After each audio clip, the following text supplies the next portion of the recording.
بسم اللہ الرحمن الرحیم۔ عالم اسلام کے لیے ایک زبردست خوشخبری۔ شہر حیدرآباد کی مشہور و معروف دینی اقامتی ہمہ وقتی درسگاہ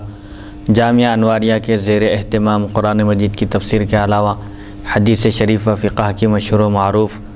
معتبر و مستند صحاح ستہ کو ملا کر جملہ 25 کتابوں کی ویڈیو ریکارڈنگ کا سلسلہ شروع ہو چکا ہے۔ اسی کی ایک سنہری کڑی جامع ترمذی شریف کا درس بھی ہے، جو الحمدللہ سلسلہ وار جاری و ساری ہے۔ بیات شیخ المشائخ حضرت سید محمد عبد القدیر الحسینی المعروف نورانی پاشا رحمۃ اللہ علیہ، بانی و فاؤنڈر جامعہ انواریہ و باب العلم ایجوکیشنل سوسائٹی حیدرآباد انڈیا۔ سب سے پہلے حدیث شریف عربی میں پڑھی جائے گی اور اس کا ترجمہ کیا جائے گا، اور اس کے ضمن میں مسائل بھی بیان کیے جائیں گے اور مختصر سی تشریح بیان کی جائے گی تاکہ احکام شریعت کو سمجھنے میں آسانی ہو۔ اللہ تعالیٰ سے دعا ہے کہ وہ ہم کو سننے اور سنانے سے زیادہ شرعی احکام پر عمل کرنے کی توفیق عطا فرمائے، آمین۔ آج ہم حدیث نمبر 2210 سے آغاز کر رہے ہیں اور ایک نیا عنوان شروع ہو رہا ہے، ابواب القدر، تقدیر کا بیان۔ بسم اللہ الرحمن الرحیم۔ ابواب القدر عن رسول اللہ صلی اللہ علیہ وسلم باب ما جاء من التشدید فی الخوض فی القدر۔ حدثنا عبداللہ بن معاویۃ الجمحی حدثنا صالح المری عن ہشام بن حسان عن محمد بن سیرین عن ابی ہریرہ قال خرج علینا رسول اللہ صلی اللہ علیہ وسلم ونحن نتنازع فی القدر فغضب حتى احمر وجهه حتى كأنما نقع في وجنتيه الرمان فقال ابی هذا امرتم ام بهذا ارسلت الیکم انما هلك من كان قبلكم حين تنازعوا ای هذا الامر عزمت علیکم الا تنازعوا وفي الباب عن عمر وعائشة وانس هذا حدیث غریب لا نعرفه الا من هذا الوجه من حدیث صالح المری له غرائب يتفرد بها۔ تقدیر کا بیان۔ تقدیر میں بحث کرنا منع ہے، کیونکہ جو ایمان مفصل ہے اس میں ذکر ہے کہ میں اللہ پر ایمان لایا، اس کی تقدیر پر، چاہے وہ خیر ہو یا شر، خیر و شر یہ اللہ کی طرف سے ہے، اس پر ایمان رکھنا یہ ضروری ہے، لازم ہے، اور تقدیر پر ایمان رکھنا چاہیے کہ جو کچھ بھی ہوتا ہے سب اللہ کی طرف سے ہوتا ہے۔ البتہ خیر کی نسبت اللہ کی طرف کرنا چاہیے، یہ آداب میں سے ہے۔ سورہ فاتحہ کو خیر کا آسان الفاظ میں بھلائی کی نسبت، اچھائی کی نسبت اللہ کی طرف کرنا چاہیے، اور برائی کی نسبت اپنے نفس کی طرف کرنا چاہیے، اپنی طرف، اور شیطان کی طرف کرنا چاہیے۔ اسی کی قرآن مجید میں اور احادیث شریفہ میں تعلیم دی گئی ہے۔ سورہ جن میں اللہ تعالیٰ ارشاد فرماتا ہے وَأَنَّا لَا نَدْرِي أَشَرٌ أُرِيدَ بِمَنْ فِي الْأَرْضِ أَمْ أَرَادَ بِهِمْ رَبُّهُمْ رَشَدًا، کہ وہ جنات کی ایک ٹکڑی کے پاس سے، ایک جماعت کے پاس سے حضور پاک علیہ الصلوۃ والسلام کا گزر ہوا تو انہوں نے کہا، اسی کی تفصیل بیان کرتے ہوئے آگے آتا ہے کہ اور ہم نہیں جانتے کہ اشرٌ ارید بمن فی الارض، کہ زمین پر بسنے والوں کے ساتھ شر کا ارادہ کیا گیا یا ان کے رب نے ان کے ساتھ بھلائی کا ارادہ کیا ہے۔ تو قرآن کی آیت سے معلوم ہوتا ہے کہ شر کی نسبت اللہ کی طرف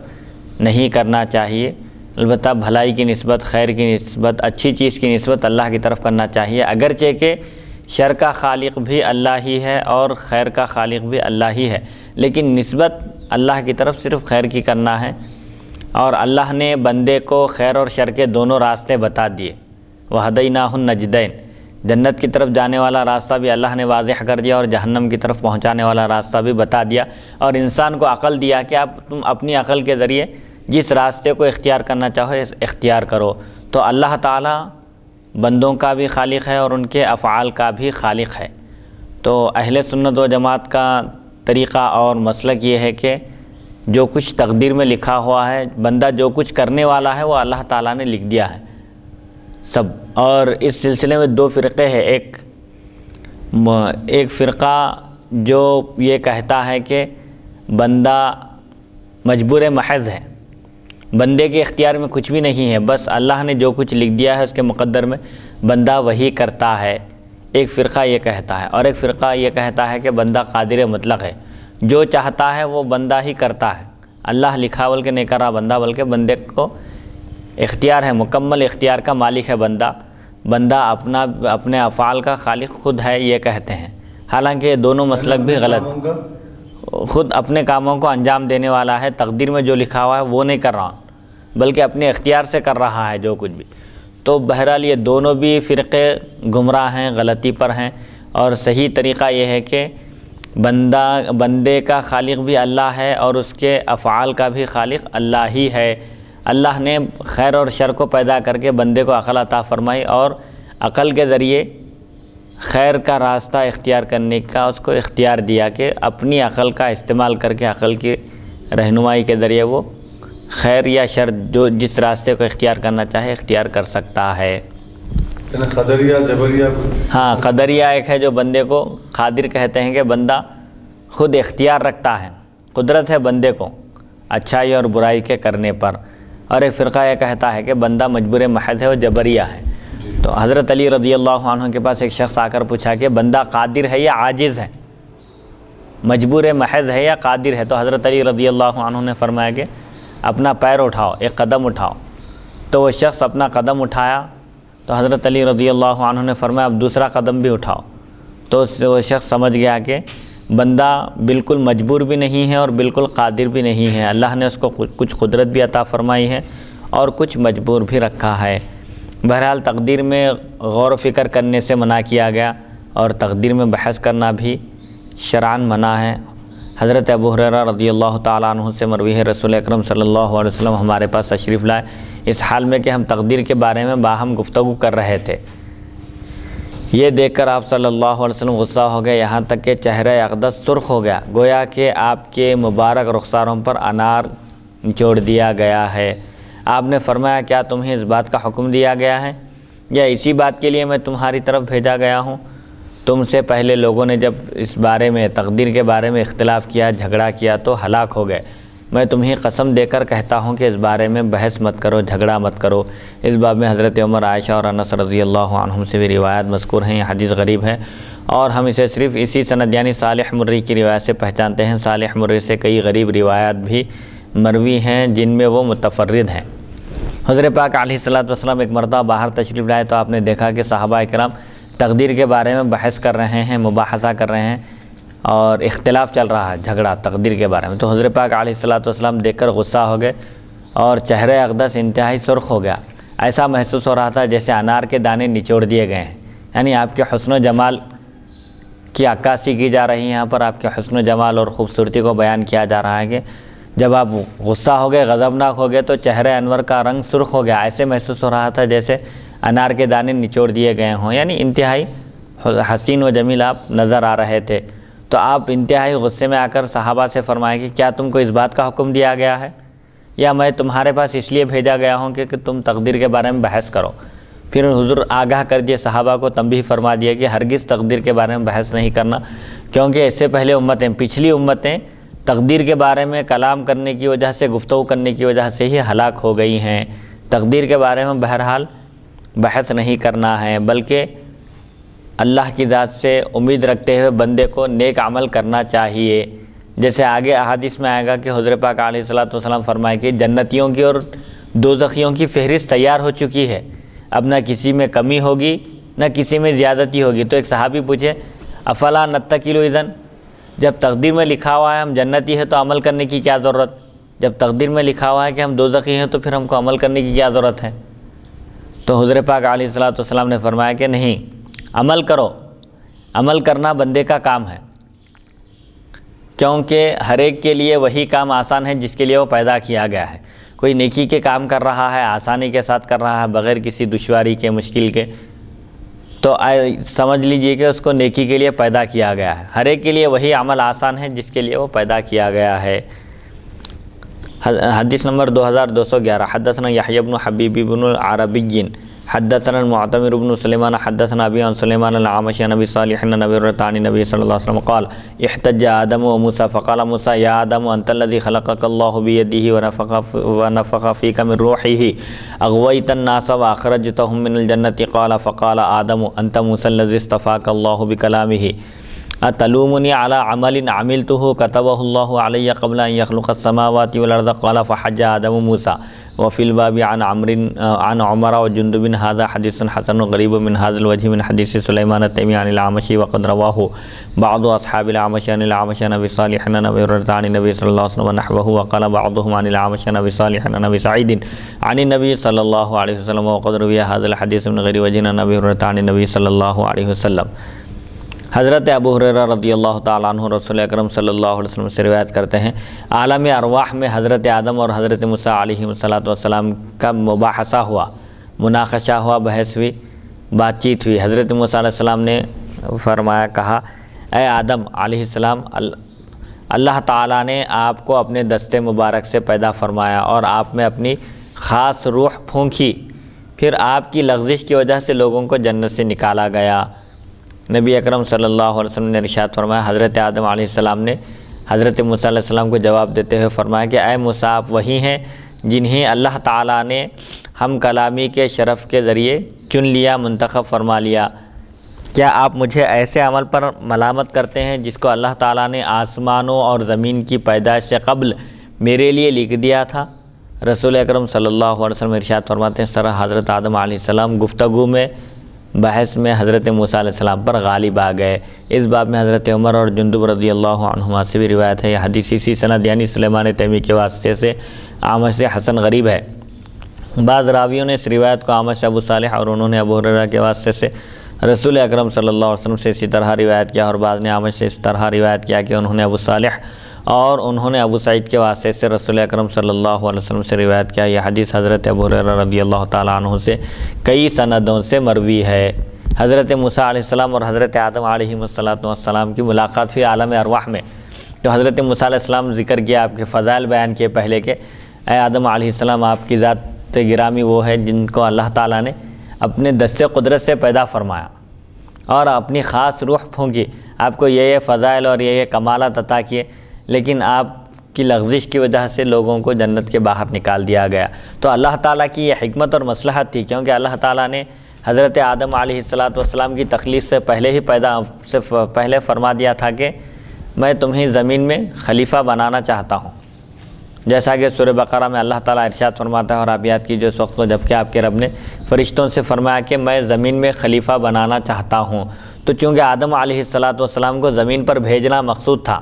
اور آپ کو خلیفہ بنانا مقصود تھا، اسی لیے اللہ تعالیٰ نے حضرت آدم علیہ السلام کو جنت میں رکھا۔ اس کے بعد پھر جس درخت کے قریب جانے سے منع کیا گیا تھا اس درخت کے قریب چلے گئے، جس کی وجہ سے اللہ تعالیٰ نے حضرت آدم علیہ السلام کو زمین پر اتارا۔ تو موسیٰ علیہ السلام ذکر کرتے ہوئے کہتے ہیں کہ اگر آپ سے وہ لغزش نہ ہوتی تو سب جنت میں ہوتے۔ تو حضرت آدم علیہ السلام بھی حضرت موسیٰ علیہ السلام کے کمالات بیان کر کے فرماتے ہیں کہ آپ مجھ پر ایک ایسے عمل کی وجہ سے ملامت کر رہے ہیں جس کو اللہ تعالیٰ نے کئی ہزار سال پہلے لکھ دیا تھا۔ تو اس حدیث شریف میں حضور پاک علیہ السلام فرماتے ہیں کہ موسیٰ علیہ السلام پر آدم علیہ السلام غالب آ گئے، بحث میں، مباحثے میں، گفتگو میں، بات چیت میں،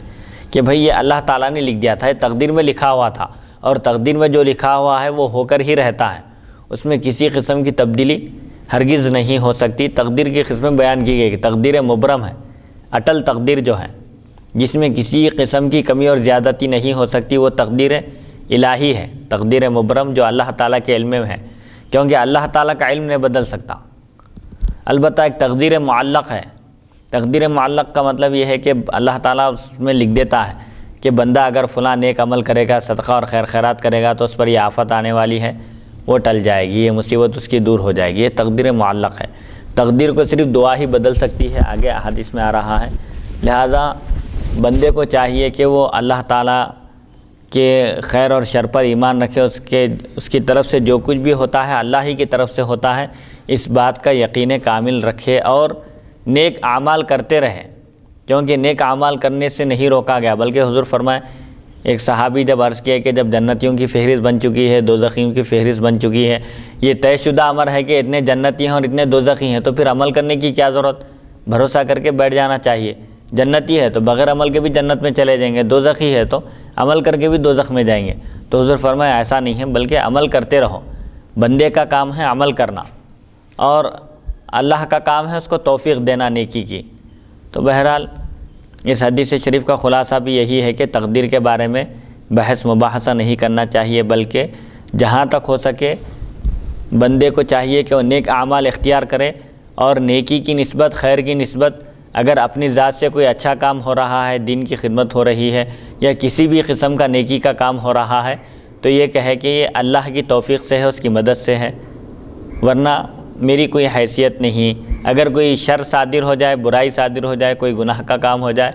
تو اپنی ذات کی طرف اس کی نسبت کرے، یعنی میرے نفس کی شرارت سے ایسا ہوا ہے یا شیطان کے بہکانے سے ایسا ہوا ہے۔ حدیث نمبر 2212، باب ما جاء فی الشقاء والسعادۃ۔ حدثنا بندار حدثنا عبد الرحمن بن مہدی حدثنا شعبۃ عن عاصم بن عبید اللہ قال سمعت سالم بن عبد اللہ يحدث عن ابیہ قال قال عمر یا رسول اللہ ارأیت ما يعمل فیہ امر مبتدع او مبتدع او فیما قد فرغ منہ قال فیما قد فرغ منہ یا ابن الخطاب وکل میسر اما من کان من اہل السعادۃ فانہ یعمل للسعادۃ واما من کان من اہل الشقاء فانہ یعمل للشقاء۔ وفی الباب عن علی وحذیفۃ بن اسید وانس وعمران بن حسین ھذا حدیث حسن صحیح۔ بدبختی اور خوشبختی کا بیان۔ احادیث شریفہ میں آیا ہے کہ جب بندے کی تخلیق ہوتی ہے، جنین میں جب ہوتا ہے بچہ، پیٹ میں جب اس کے روح وغیرہ پھونکنے کا مرحلہ آتا ہے تو 4 چیزیں لکھ دی جاتی ہیں۔ اس کی روزی لکھ دی جاتی ہے، اس کی عمر لکھ دی جاتی ہے، شقی ہے یا سعید ہے لکھ دیا جاتا ہے، جنتی ہے دوزخی ہے، سب اس وقت طے شدہ چیزیں ہیں، یہ لکھ دی جاتی ہیں۔ حضرت سالم رضی اللہ عنہ اپنے والد حضرت عبداللہ سے روایت کرتے ہیں، حضرت عمر رضی اللہ عنہ نے رسول اکرم صلی اللہ علیہ وسلم کی بارگاہ میں عرض کیا، یا رسول اللہ صلی اللہ علیہ وسلم، ہم جو عمل کرتے ہیں کیا یہ نیا پیدا ہوتا ہے یا نئے سرے سے اس کا آغاز ہوتا ہے، یا ان باتوں میں سے ہے جن سے فراغت ہو چکی ہے؟ یعنی بندے جو کام کر رہے ہیں، جس وقت کام کر رہے ہیں اس وقت لکھا جاتا ہے، یا جو لکھا جا چکا ہے وہی کر رہے ہیں؟ تو حضور اکرم صلی اللہ علیہ وسلم نے ارشاد فرمایا، اے خطاب کے بیٹے، یعنی اے عمر، یہ ان باتوں میں سے ہے جن سے فراغت ہو چکی ہے۔ یعنی بندے جو کچھ اعمال کر رہے ہیں، قیامت تک جتنے لوگ پیدا ہوں گے اور جو نیکیاں کریں گے، جو گناہ کریں گے، جو برائیاں کریں گے، یہ سب آلریڈی لکھی جا چکی ہیں تقدیر میں۔ یہ چیزیں، ایک بندہ پیدا ہو رہا ہے تو اس کا پورا بایو ڈاٹا سمجھے تیار ہے، پورا اس کی ہسٹری پوری لکھی جا چکی ہے۔ یہ جب بندہ کرتا ہے تو اس وقت نہیں لکھا جاتا، بلکہ جو کچھ بندہ کرنے والا ہے اللہ تعالیٰ کے علم میں ہے، وہ چیز اللہ تعالیٰ اس کو لکھ دیا۔ تب یہ چیز اللہ تعالیٰ کے علم میں لکھی ہوئی ہے، بلکہ بندہ جو ہے ویسا ہی نہیں کرنا چاہیے، بلکہ بندہ اپنی کوشش سے اس کو جو حکم دیا گیا ہے وہ کرنا چاہیے، تقدیر میں تو جو ہے وہ تو ہو کر ہی رہتا، جی، لیکن ہم کو جو اختیار دیا گیا ہے، برائی کے کاموں سے روکا گیا ہے، نیکی کے کام کرنے کا حکم دیا گیا ہے، جی، تو ہم کو نیک کام کرنا چاہیے، اطاعت کرنا چاہیے، نافرمانی نہیں کرنا چاہیے، ورنہ جیسا کہ ابھی آپ فرمائے پہلی حدیث میں جس کی وضاحت آپ فرمائے مفتی صاحب، جی، کہ اس میں اللہ تبارک و تعالیٰ جو بھی بندے کے لیے جو مقرر کر چکا ہے وہ تو ہو کر ہی رہتا ہے، جی، لیکن ہم اپنی طرف سے کوشش بھی کرنا چاہیے اچھے کاموں کی، کیونکہ اسی حدیث میں آ رہا، دیکھیے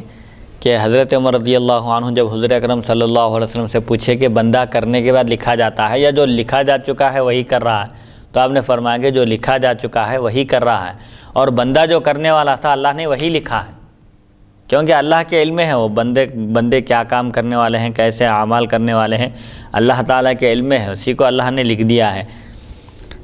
اور ہر شخص کے لیے وہ کام آسان کر دیا گیا ہے جس کے لیے وہ پیدا ہوا ہے۔ نیکی کے لیے پیدا ہوا ہے تو اس کے لیے نیکی کا کام مشکل نہیں ہے، نماز پڑھنا، روزے رکھنا، اطاعت کرنا، اللہ اور اس کے رسول کے احکام کی فرما برداری کرنا اور ان پر عمل کرنا جس کے لیے آسان ہے، اس کے لیے اگر وہ پیدا کیا گیا ہے تو اس کے لیے وہ آسان ہے۔ جو شخص خوش بخت لوگوں میں سے ہے وہ اعمال سعادت کرتا ہے، نیکی کے کام کرتا ہے، اور جو بدبختوں میں سے ہے وہ شقاوت کے اعمال کا مرتکب ہوتا ہے، یعنی بدبختی کے کام کرتا ہے۔ ایک مولوی صاحب، ایک واقعہ بیان کیا گیا، کتابوں میں لکھا ہوا ہے کہ ایک مولوی صاحب تقدیر کے عنوان پر تقریر کر کے واپس ہو رہے تھے تو ایک نوجوان شرارتی قسم کا ان کے پیٹھ پر ایک دھپا رکھا پیچھے سے آ کر، جیسے عام طور پر ہوتا ہے کہ لوگ مولویوں کا اور دینی لائن کے لوگوں کا مذاق اڑاتے ہیں، تو ایسے ہی ایک نوجوان شرارتی شریر قسم کا ایک شخص آ کر ان کے پیٹھ پر ایک دھپا رکھا، تو حضرت پلٹ کر دیکھے تو نوجوان نے کہا کہ ابھی تو آپ تقریر کیے کہ جو کچھ بھی ہوتا ہے تقدیر میں لکھا ہوا ہوتا ہے، تو یہ بھی تقدیر میں لکھا ہوا تھا، آپ کو ایک دھپا پڑے گا، آپ کو ایک مار پڑے گا بول کر۔ تو بزرگ فرمایا کہ میں اس لیے نہیں دیکھ رہا ہوں کہ یہ دھپا کیوں لگا مجھے، بلکہ میں یہ دیکھنا چاہتا تھا کہ اس کے لیے کس بدبخت کا انتخاب ہوا ہے۔ تو جو شخص جس کام کے لیے پیدا ہوتا ہے اس کے لیے وہی کام آسان ہے۔ اس کام کے لیے کس بدبخت کا انتخاب ہوا ہے، میں یہ دیکھنا چاہتا تھا۔ تو یہ جو چیزیں ہیں تقدیر میں جو لکھا ہوا ہے وہی ہوتا ہے۔ اگر اس طرح اگر کہہ کر بندے اگر برائی کریں گے تو کیا ہوگا پھر ان کا انجام؟ ان کو آخر میں جہنم میں جانا پڑے گا۔ تو بہرحال تقدیر میں جو لکھا ہوا ہے وہی کر رہا ہے، نہیں بندہ جو کچھ کرنے والا ہے وہی لکھا ہوا ہے، کیونکہ وہ اللہ کے علم میں ہے کہ بندہ کیا کیا اعمال کرے گا۔ تو اسی لیے اب بزرگان دین کے واقعات پڑھتے ہیں اور ائمہ کرام کے کہ وہ لوگ عشاء کے وضو سے فجر کی نماز پڑھتے تھے، تو لوگوں کو حیرت ہوتی ہے، لیکن اس میں حیرت کی بات نہیں ہے، کیونکہ ان کو اسی کام کے لیے پیدا کیا گیا تھا۔ کوئی علم دین کے لیے پیدا کیا گیا تو اس کو علم سکھانا، سیکھنا اور اس کی نشر و اشاعت کرنا اس کے لیے آسان ہے۔ اسی کے لیے اگر وہ پیدا کیا گیا ہے تو کوئی مشکل نہیں ہے اس کے لیے۔ کوئی بدبختی کے لیے پیدا کیا گیا ہے، غنڈہ گردی کے لیے، شرارت کے لیے، لوگوں کو تکلیف پہنچانے کے لیے، تو اس کے لیے وہ کام آسان ہے۔ جیسے آج کے دور میں جو برائی عام ہو چکی ہے، قتل و غارت گری کا ماحول ہو چکا ہے، راؤڈی شیٹرز وغیرہ، ان کے لیے وہ کام آسان ہے۔ تو جو جس کام کے لیے پیدا کیا گیا ہے اس کے لیے وہ کام آسان ہے۔ البتہ جو اہل سعادت میں سے ہے، نیک بختوں میں سے ہے، جس کا شمار سعداء میں، سعید لوگوں میں کیا گیا ہے، وہ سعادت مندی کے کام کرتا ہے، اور جو بدبختوں میں سے ہے جس کو اللہ تعالیٰ نے بدبخت لکھ دیا ہے اس کی ماں کے پیٹ میں ہی، تو وہ بدبختی کے کام کرتا ہے۔ حدیث نمبر 2213 اخبرنا حسن بن علی الحلوانی حدثنا عبداللہ بن نمیر ووکیع عن الاعمش عن سعد بن عبیدۃ عن ابی عبد الرحمن السلمی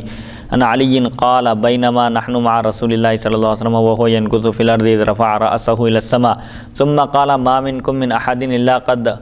علم قال وکیع الا قد كتب مقعده من النار ومقعده من الجنة قالوا افلا نتکل یا رسول اللہ قال لا اعملوا فکل میسر لما خلق له هذا حدیث حسن صحیح۔ حضرت علی مرتضیٰ رضی اللہ تعالیٰ عنہ فرماتے ہیں اس دوران کہ ہم رسول اکرم صلی اللہ علیہ وسلم کے ساتھ تھے اور زمین کرید رہے تھے، اس حال میں کہ آپ صلی اللہ علیہ وسلم زمین کرید رہے تھے، اچانک آپ نے سر اقدس آسمان کی طرف اٹھایا، پھر فرمایا تم میں سے ہر شخص کا ٹھکانہ جہنم یا جنت میں معلوم ہو چکا ہے، یا وکیع کے الفاظ میں لکھ دیا گیا ہے۔ ایک راوی جو بیان کرتے ہیں الا کتب مقعدہ،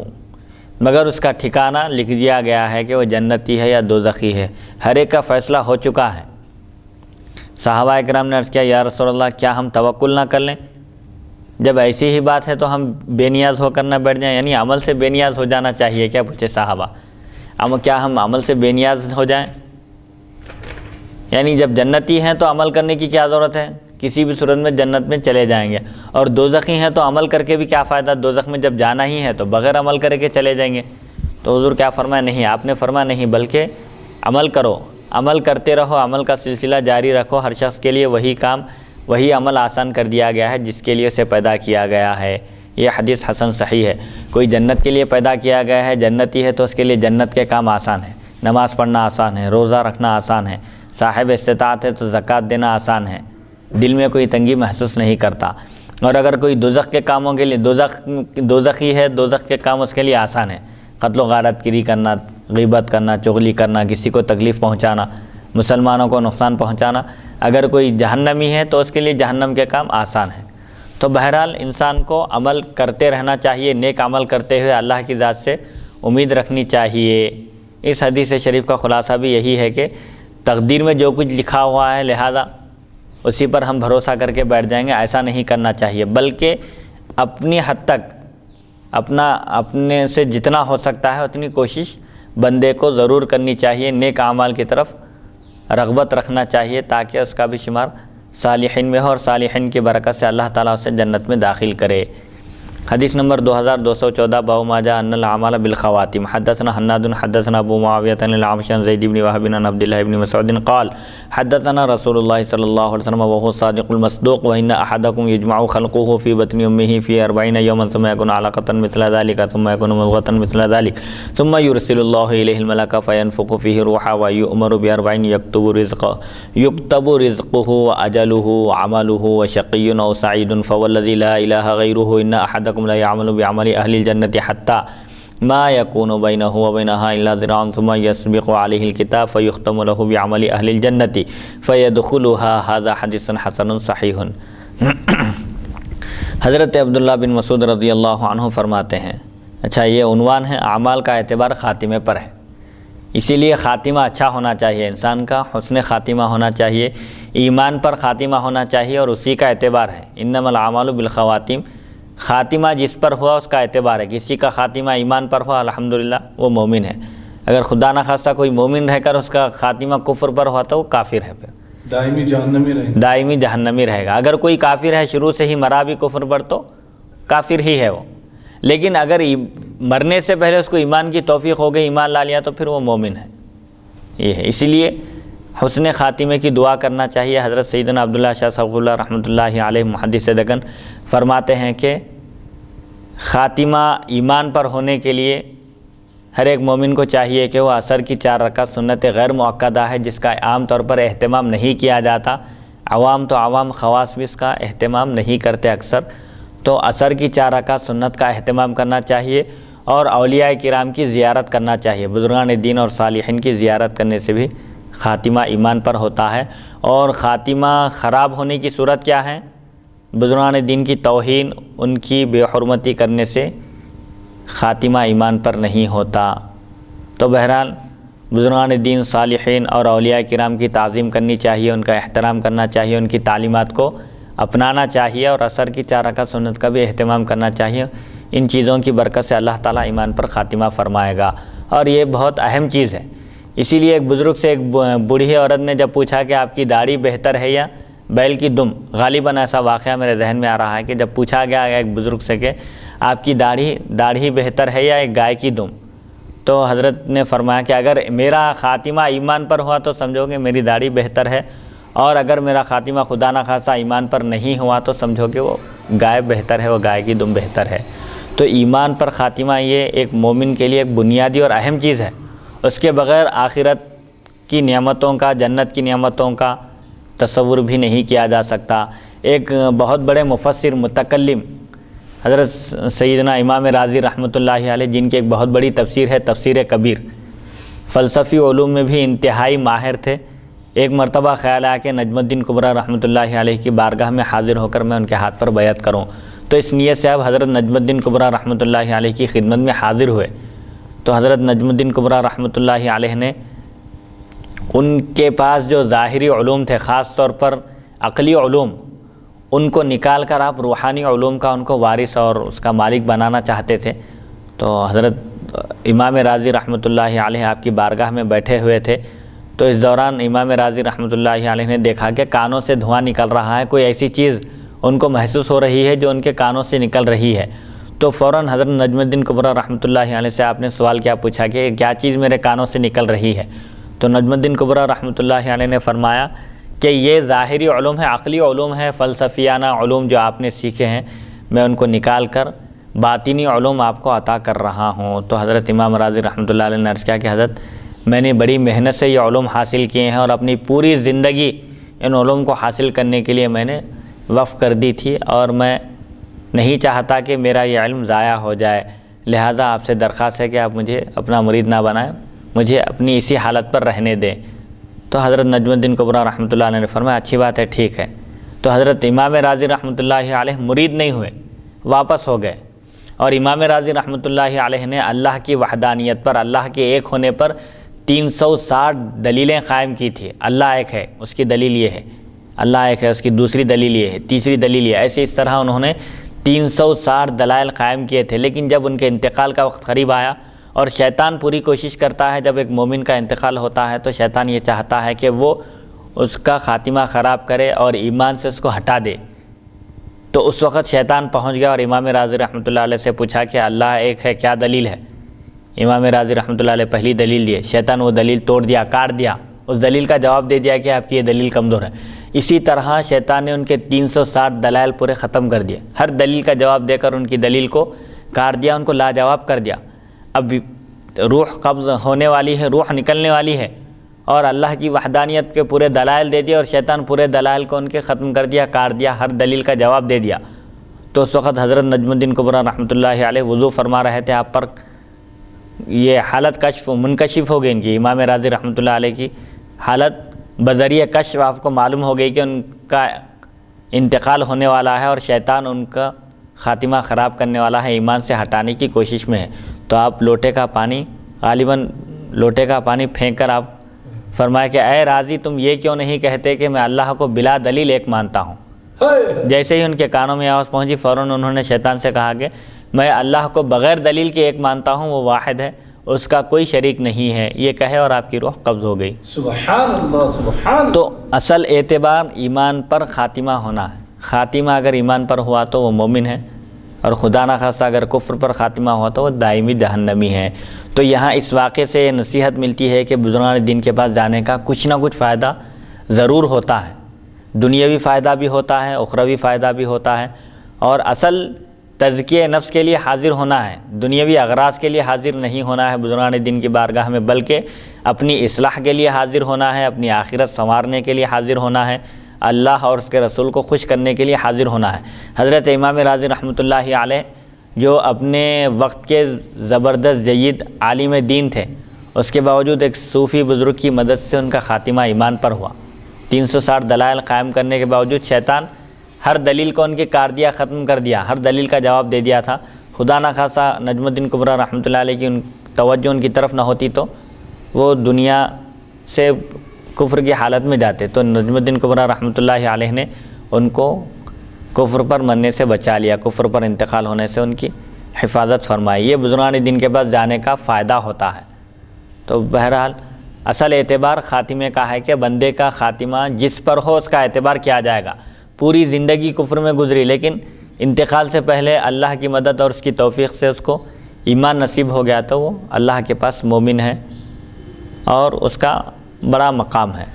لیکن نجم الدین کبریٰ رحمۃ اللہ علیہ ان کا خاتمہ ایمان پر فرما۔ جی، نجم الدین کبریٰ رحمۃ اللہ علیہ، نجم الدین کبریٰ رحمۃ اللہ علیہ کے پاس مرید ہونے کے لیے امام راضی آئے تھے، تو امام راضی کے ساتھ یہ واقعہ پیش آیا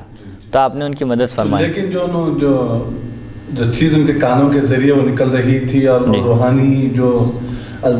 فائدے والی اور فائدہ پہنچانے والی جو بہترین جو چیزیں ہیں تو وہ ان کے اندر داخل کر رہے تھے، اور ظاہری جو علوم ہے وہ نکال رہے تھے۔ تو ظاہری علم ایک اچھی چیز ہے، ایک اچھا علم وہ حاصل کر رہے تھے، لیکن وہ کانوں کے ذریعے وہ نکال رہے تھے اور روحانی فائدہ جاری کر رہے تھے۔ تو اس میں ایسا بظاہر تطبیق معلوم ہو رہی ہے کہ ایک فرق معلوم ہو رہا ہے کہ بھائی اللہ تعالیٰ کی وحدانیت، اللہ تبارک و تعالیٰ کا ایک ہونا، اور اللہ تبارک و تعالیٰ کے لیے جو بھی اللہ ایک ہے، اللہ ہمارا معبود ہے، اللہ ہمارا خالق ہے، اللہ ہمارا مالک ہے، یہ چیزیں جو ہے بتلانے کے لیے امام راضی رحمۃ اللہ علیہ جو ہے کافی محنت کی اس کے اوپر، اور کافی جو ہے دلائل بھی جو ہے وہ قائم کیے۔ تو اب وہ جو بزرگ ہے جو ان کے اندر سے یہ چیزیں نکال رہے تھے اور پھر دوسرا جو ہے روحانی چیزیں ڈال رہے تھے، یہ بات تھوڑا سا بظاہر اصل بات یہ ہے نہیں، اصل بات یہ ہے کہ روحانی چیز اگر ان کے اندر داخل کرتے تب بھی وہ چیز بھی باقی رہتی۔ اصل بات یہ ہے کہ بھائی دین کو عقل کے تابع نہیں کرنا ہے۔ عقل ہماری نہیں مان رہی، یہ شریعت میں حکم ہے لیکن عقل تسلیم نہیں کری، تو عقل کا دخل نہیں ہے وہاں پر۔ شرعی احکام کے آگے عقل کو بھی دخل دینا نہیں ہے، بلکہ اللہ اور اس کے رسول کا حکم آ گیا، ختم، گردن جھکا دینا ہے، کیونکہ اسلام کے معنی خود ہیں اطاعت و فرما برداری کے، چوں چرا کی گنجائش نہیں ہے۔ تو عقلی علوم میں کیا ہوتا تھا، جیسے فلاں چیز ہے، آخرت کا تصور ہے، اس کو کیسا ثابت کرنا، عقلاء اور فلاسفہ جیسے ثابت کرتے ہیں اس طریقے پر، چونکہ اس دور میں فلسفہ بہت زیادہ داخل ہو گیا تھا، تو علماء کرام کو اس علم کی طرف توجہ کرنے کی ضرورت پڑی کہ بھئی عقلی دلائل کے ذریعے بھی ثابت کیا جائے کہ اللہ ایک ہے، اور آخرت کا تصور، انبیاء کا تصور، فرشتوں کا جو عقیدہ ہے، ان چیزوں کو ثابت کرنے کے لیے عقلی دلائل کا سہارا اس لیے لیے کہ لوگ عقلی دلائل کے ذریعے سمجھنے کے عادی ہو گئے تھے فلاسفہ کی وجہ سے۔ لیکن اسلام میں یہ چیز منع بھی تو نہیں ہے نا؟ منع نہیں ہے، لیکن ہم اس کے پر انحصار نہیں کرنا ہے، انحصار نہیں کرنا ہے، ہم اللہ کو بغیر دلیل کے مانتے ہیں. جیسا کہ آپ مفتی صاحب سابق جو ہمارے دروس جو گزرے ہیں ترمذی شریف کے، اس میں الحمدللہ کئی بار یہ بات جو ہے الحمدللہ فرما چکے ہیں کہ اسلام نام ہے سر جھکا دینے کا. بغیر کسی دلیل کے ہم اللہ کو ایک مانتے ہیں. ہمارا آخرت پر ایمان، تقدیر پر ایمان، فرشتوں پر، رسولوں پر، کتابوں پر، یعنی جتنے چیزوں پر ایمان ہونا چاہیے بغیر کسی دلیل کے ہم ان تمام چیزوں پر ایمان لاتے ہیں. اسی کا نام اسلام ہے کہ اپنے سر کو جھکا دینا ہے، اللہ و رسول کی مکمل اطاعت کرنا ہے. اسی کا نام اسلام ہے. یہ الحمدللہ کئی بار درست میں موقع سے جیسا جیسا احادیث آئے آپ یہ جو ہے الحمدللہ فرمائیں. لیکن کیا یہ چیزاں جو ہے ظاہری طور پر جو اسلام کو تقویت پہنچاتی ہو، جیسا کہ آج غیر مسلم ہیں، غیر یہ تو مسلمانوں کے لیے دلیل کی ضرورت نہیں ہے. جو ایمان والے ہیں، جو مسلمان ہیں، وہ لوگوں کے لیے دلیل کی ضرورت نہیں ہے. لیکن جو غیر مسلم ہیں، جو کافر ہیں، یہودی ہیں، عیسائی ہیں، ہندو ہیں، جو بدھزم ہے، جو بدھسٹ کی جو پوجا کرنے والے ہیں، جو آگ کی پرستش کرنے والے ہیں، مختصر یہ کہ کوئی کافر ہو، کوئی بھی کافر ہو، وہ لوگوں کے لیے جیسا کہ آج کل ایجوکیشن جو ماڈرن طبقہ ہے، جو پی ایچ ڈی کر رہے ہیں، MSc, BSc وغیرہ، جو پڑھا لکھا جو طبقہ ہے، وہ لوگ بھی آج دین اسلام کو سائنس کے ذریعے سمجھنا چاہ رہے ہیں کہ بھائی ہمارے کو آپ سائنس کے ذریعے پروف کر کے بتائیے دین اسلام کو. ہاں، تو میں اس سے پہلے بھی عرض کر چکا کہ سائنسی ایجادات بھی اسلام کی دین ہے، اور اسلام کبھی کسی ایسی چیز سے منع نہیں کرتا جو اسلام کے اصول اور قواعد سے نہ ٹکراتی ہو. اسی لیے کہا گیا نا، بدعت وہ ہے جو سنت کے متصادم، سنت سے ٹکرانے والی ہو. ایک نئی چیز ایجاد ہوئی، اب چونکہ صحابہ کے دور میں نہیں تھی، یہ حضور پاک علیہ الصلوۃ والسلام کے عہد مبارک میں نہیں تھی، لہٰذا ہم استعمال نہیں کریں گے. ورنہ اگر ایسا کہیں گے تو جینا ہی محال ہو جائے گا. بہت ساری چیزیں آج ہمارے سامنے ایسی ہیں جو حضور پاک علیہ الصلوۃ والسلام کے عہد مبارک میں نہیں تھی، لیکن چونکہ یہ سنت سے متصادم نہیں ہے، شریعت ٹکرانے والی نہیں ہے،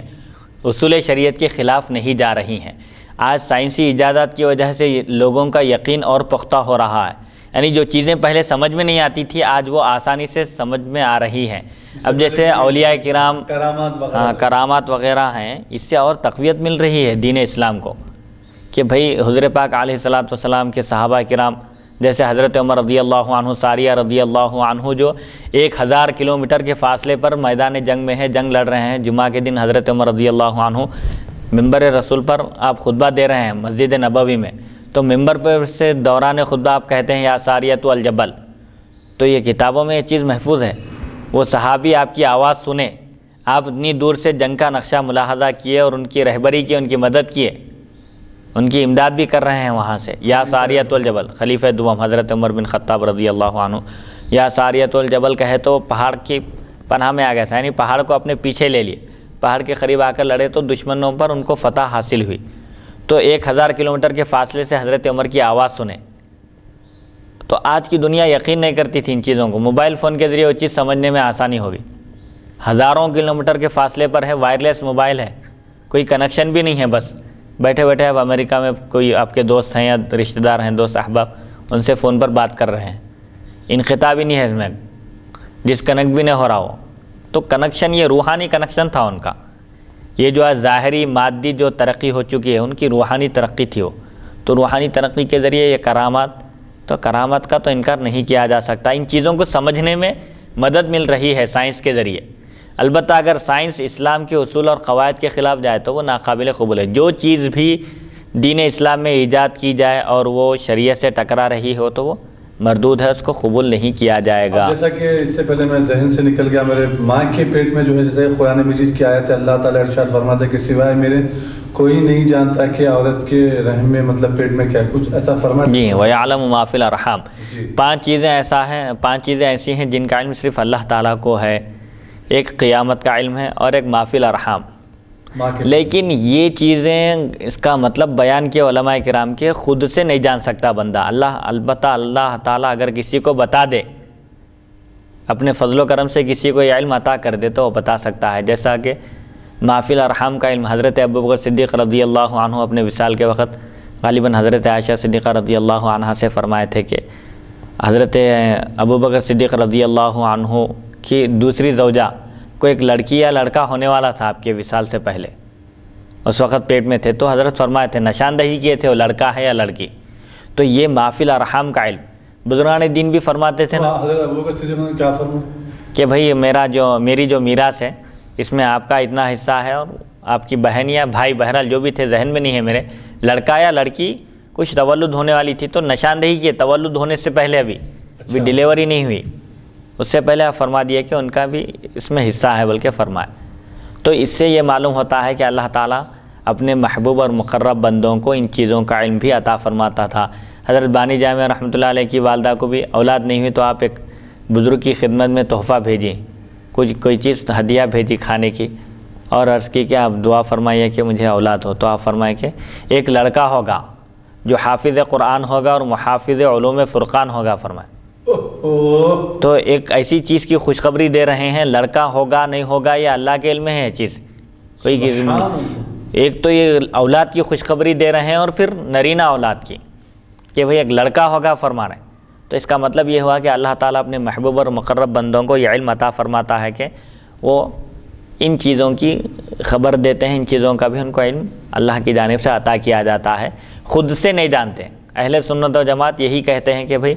اللہ کے محبوب اور مقرب بندوں کا جو علم ہے، وہ غیب کی جو خبر دیتے ہیں، یہ اللہ کی عطا سے ہے، اللہ کے بتانے سے ہے. اس وجہ سے کوئی شرک نہیں ہے اس میں. ہاں اگر کوئی نعوذ باللہ من ذالک یہ عقیدہ رکھے کہ وہ مستقل کسی کے بتانے کی ضرورت نہیں ہے، وہ خود جانتے ہیں، یہ غلط ہے. اور ایسا تو ایک جاہل مسلمان بھی نہیں کہتا. نہ ایسا اگر کسی کا عقیدہ ہو تو پھر وہ ایمان سے خارج ہو جائے گا. ایمان سے خارج ہو جائے گا، کیونکہ حقیقی علم تو صرف اللہ کا ہے، اور بندوں کا علم عطائی ہے. اللہ کا علم ذاتی ہے، اللہ کا علم لا محدود ہے، اور بندوں کا علم محدود ہے. اچھا، اور ایک چیز یہ ہے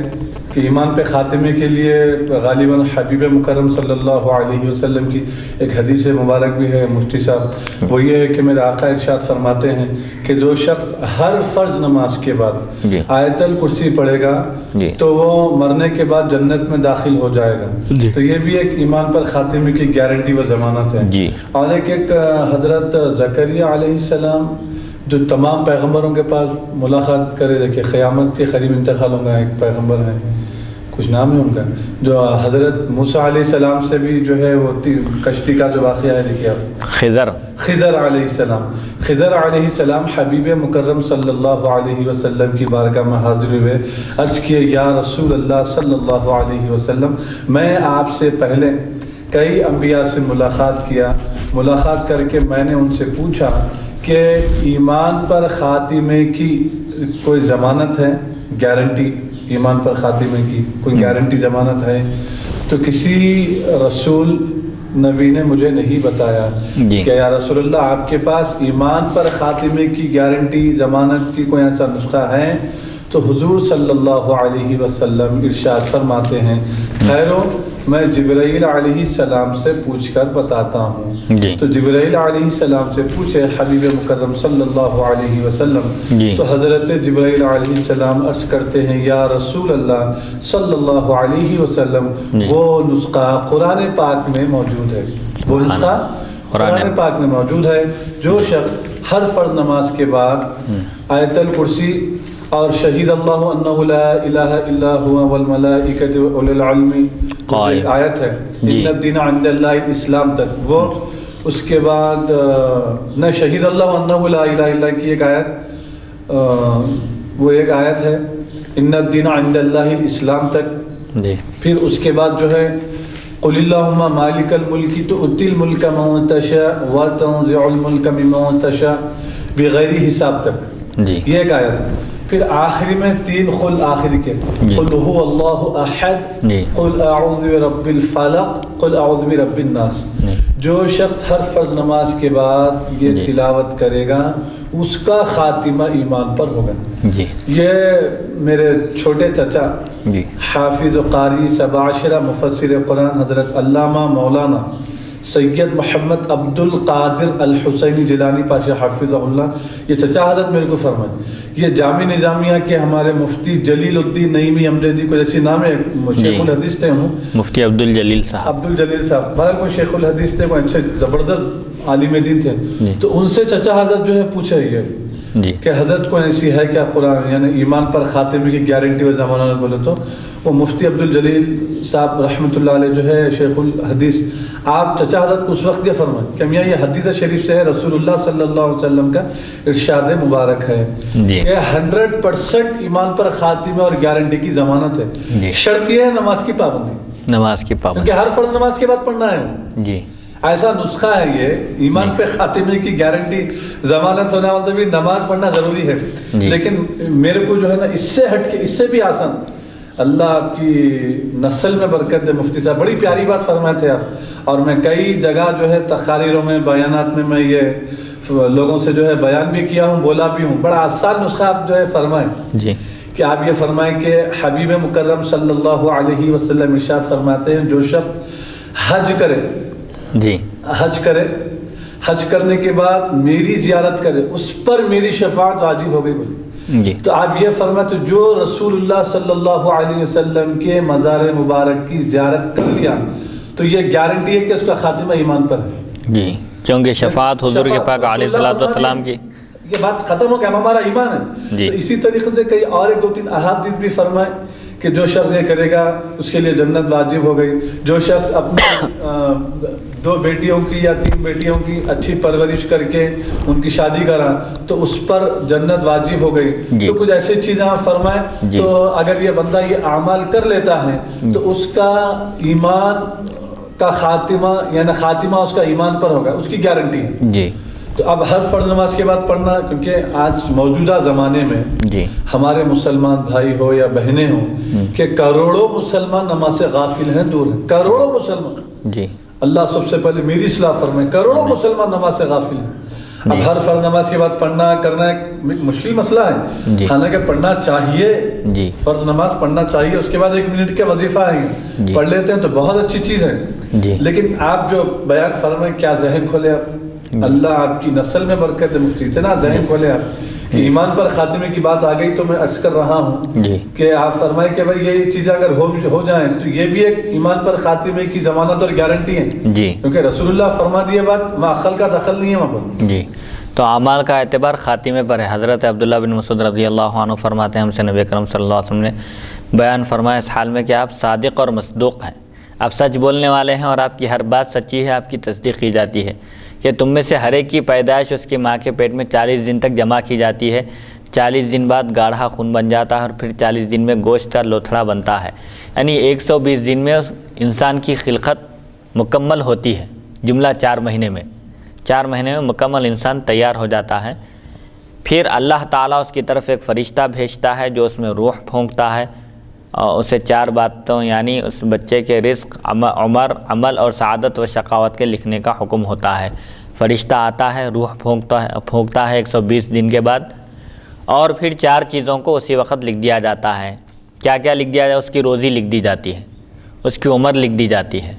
اور عمل لکھ دیا جاتا ہے اور سعید ہے یا شقی جنتی ہے دوزخی وہ بھی لکھ دیا جاتا ہے صلی اللہ علیہ وسلم ارشاد فرما رہے ہیں رسول اللہ کی حدیث ہے حدیث شریف حدیث سے بھی ثابت ہو گیا کہ ابھی آپ نے قرآن کی آیت فرمایا کہ ان 4 چیزوں کے علاوہ کوئی غیب کا علم نہیں رکھتا ماں کا پیٹ میں نہیں یہ 4 چیزیں نہیں ہیں حدیث کے ذریعے یہ بات کی وضاحت ہو رہی ہے کہ اللہ اپنے فضل سے جسے چاہے علم عطا فرمائے اب رسول اللہ فرما رہے ہیں جی ہاں وہ 5 چیزیں الگ ہے یہ 4 چیزیں الگ ہے 5 چیزوں کا جو ذکر آیا ہے قرآن میں ان اللہ عندہ علم الساعہ قیامت کا علم اللہ کو ہی ہے کوئی نہیں جانتا اس کے علاوہ البتہ اللہ تعالیٰ جس کو بتا دے جیسے حضور پاک علیہ الصلوۃ والسلام قیامت کی نشانیاں بتائے اور قیامت کا علم آپ کو بھی اللہ کی طرف سے عطا ہوا ہے آپ کو لیکن مخلوق کے سامنے امت کے سامنے ظاہر کرنے سے روک دیا گیا قیامت کیونکہ قرآن میں ہے کہ اچانک آئے گی اب اگر بتا دیں گے وقت تو وہ اچانک نہیں رہیں گا پھر اسی لیے آپ نہیں بتائیں تو پھر اب سائنس جو الٹرا ساؤنڈ کے ذریعے ماں کے پیٹ میں لڑکا ہے یا لڑکی ہے یہ جو بتا رہی ہے تو پھر اب اس کو ہم کیسا لیں گے اب یہ بھی اللہ اپنے فضل سے جسے چاہے بتا دیں تو اب تو ہر شخص کو جو ہے یہ بات سورج کی طرح جو ہے معلوم ہو رہی ہے کہ ماں کے پیٹ میں لڑکی ہے یا لڑکا الٹرا ساؤنڈ کے ذریعے تو پھر اب اس کو ہم وہی بولیں گے بھئی اللہ کے بتانے سے اب ایسے آلات ایجاد ہو گئے ہیں یہ مادی ترقی کے ذریعے لوگ جان رہے ہیں اس تک پہنچ رہے ہیں بغیر آلات اور اسباب کے کوئی نہیں جان سکتا سائنسدان بول سکتے کیا جیسے اللہ تعالیٰ کو معلوم ہے ما فی الارحام کیا ہے، لڑکا ہے یا لڑکی ہے، اللہ کو علم ہے، اس کو کسی واسطے کی ضرورت نہیں ہے، ذرائع کی اس کو ضرورت نہیں ہے، جبکہ مخلوق ذریعے کی محتاج ہے۔ یہ پورے حالات ہٹا دیجئے، اس کے بعد بول سکتے کیا؟ نہیں بول سکتے۔ تو اولیاء کرام جو بولتے ہیں، بتاتے ہیں کہ لڑکا ہوگا، لڑکی ہوگی، اولاد ہوگی یا نہیں ہوگی، ان کی قسمت میں اولاد ہے یا نہیں، یہ سب اللہ تعالیٰ کی عطا سے ہے، ان کو اللہ تعالیٰ علم عطا فرماتا ہے، لوح محفوظ بھی ان کے پیش نظر ہو جاتا ہے، دیکھ کر وہ بتاتے ہیں۔ اور پھر اس حدیث شریف سے یہ بھی بات جو ہے واضح ہو رہی ہے، اور سائنس بھی اس کو پروف کر چکی ہے جی، کہ ماں کے پیٹ میں جو ہے 120 دن میں بچہ جو ہے مکمل ہو جاتا ہے، مکمل ہو جاتا ہے۔ اب تمام کافروں کے لیے اسلام لانے کے لیے سب سے بڑی دلیل ہے آج۔ جی، اور ایک بات اس میں قیامت کا علم کا ذکر ہے 5 چیزوں میں، اور ما فی الارحام کا ذکر ہے، اور بارش کب ہوگی یہ بھی اللہ ہی جانتا ہے، اور ایک ہے کہ کون کہاں مرے گا، وما تدری نفس ماذا تکسب غدا، اور کون کل کیا کرے گا، آنے والے کل اس کے اعمال کیا ہوں گے، کیا کرے گا وہ بھی نہیں بتا سکتا۔ لیکن اللہ تعالیٰ کے محبوب اور مقرب بندے، اللہ تعالیٰ جن کو یہ علم عطا فرماتا ہے، وہ اللہ کی عطا سے بتاتے ہیں، جہاں ضرورت پیش آتی ہے اس کا اظہار بھی کرتے ہیں۔ جیسا کہ ابھی آپ فرمائیں کہ سائنس جو ہے اب الحمدللہ دین اسلام کی حقانیت کو، صداقت کو جو ہے اور آشکار کر رہی ہے۔ جی، تو جو فرشتہ آتا ہے وہ روح پھونکتا ہے اور 4 چیزیں لکھ دیتا ہے، ایک تو روزی، عمر، عمل، سعادت اور شقاوت کے لکھنے کا اس کا حکم ہوتا ہے، سب چیزیں لکھ دیتا ہے۔ پس اس ذات کی قسم جس کے سوا کوئی عبادت کے لائق نہیں، تم میں سے کوئی اہل جنت کے عمل کرتا ہے یہاں تک کہ اس کے اور جنت کے درمیان صرف 1 گز کا فاصلہ رہ جاتا ہے، پھر تقدیر الہی اس کی طرف سبقت کرتی ہے تو اس کا خاتمہ اہل جہنم کے اعمال پر ہوتا ہے اور وہ جہنم میں داخل ہو جاتا ہے۔ اور ایک آدمی زندگی بھر، عمر بھر جہنمیوں کے جیسا عمل کرتا ہے یہاں تک کہ اس کے اور دوزخ کے درمیان صرف 1 گز کا فاصلہ باقی رہ جاتا ہے، پھر تقدیر الہی اس پر غالب آ جاتی ہے اور اس کا خاتمہ جنتیوں کے اعمال پر ہوتا ہے، پس وہ جنت میں داخل ہو جاتا ہے۔ تو بہرحال ایک شخص جو زندگی بھر نیکی کرتا ہے، اسلامی احکام پر عمل کرتا ہے، اور جب اس کے اور جنت کے درمیان 1 گز کا فاصلہ باقی رہ جاتا ہے تو پھر وہ جہنمی ہو جاتا ہے، تقدیر اس پر سبقت کر جاتی ہے، یعنی اس سے کوئی ایسا عمل سرزد ہو جاتا ہے جس کی وجہ سے وہ کافر ہو جاتا ہے اور جہنم میں داخل ہونے کا مستحق قرار پاتا ہے۔ سرزد ہوتا ہے کوئی ایسا عمل اس سے ہو جاتا ہے، یعنی اس سے کوئی ایسا کام ہو جاتا ہے، ہاں اس سے کوئی ایسا کام ہو جاتا ہے جس کی وجہ سے جہنم اس کے لیے واجب ہو جاتی ہے۔ کوئی متقی پرہیزگار رہتا لیکن خدا نخواستہ اگر اس کا خاتمہ ایمان پر نہیں ہوا تو وہ جہنمی ہے۔ کوئی زندگی بھر کفر میں گزارا لیکن انتقال سے پہلے اس کو ایمان کی توفیق نصیب ہوگی، جنت میں چلا جائے گا۔ جیسے حضرت عبداللہ شاہ صاحب اللہ رحمۃ اللہ علیہ نے ایک واقعہ لکھا کہ ایک پارسی تھا، ایک بتوں کی پرستش کرنے والا، آگ کی پوجا کرنے والا ایک پارسی تھا، لیکن رمضان کا احترام کرنے کی وجہ سے اللہ نے اس کو ایمان کی دولت سے مالا مال کر دیا۔ اس کے بیٹے کو ایک مرتبہ ڈانٹا، رمضان کے مہینے میں برسر عام لوگوں کے سامنے کھا رہا تھا دن کے وقت، تو باپ اپنے بیٹے کو ڈانٹا اور کہا کہ تجھے نہیں معلوم یہ رمضان کا مہینہ ہے، مسلمان اس میں روزہ رکھتے ہیں، تو کم سے کم اس مہینے کا احترام تو کر، بلکہ اپنے بیٹے کو ڈانٹا تھا۔ تو جب اس کے انتقال کا وقت قریب آیا تو اللہ تعالیٰ فرمایا کہ اس نے رمضان کا احترام کیا تھا، اس کو کفر پر مرنے مت دو، ایمان کی تلقین کرو، تو مومن ہو گیا وہ شخص۔ سبحان۔ تو پوری زندگی کفر میں گزری، اب بس اب انتقال کا وقت قریب ہے، روح قبض ہونے والی ہے، مومن ہو گئے، تو پوری زندگی ان کی، کیونکہ اسلام کی وجہ سے، اسلام سے پہلے جتنے گناہ ہوئے تھے وہ سب معاف ہو جاتے ہیں۔ الاسلام یجب ما قبلہ، یعنی اسلام لانے کی وجہ سے، اسلام لانے سے پہلے کی جو زندگی تھی، جو گناہوں میں ملوث تھی، جو گناہ اس سے ہوئے تھے وہ سب معاف کر دیے جاتے ہیں۔ تو بہرحال اللہ کی ذات سے امید رکھتے ہوئے نیک عمل اختیار کرنا چاہیے، تقدیر پر بھروسہ کر کے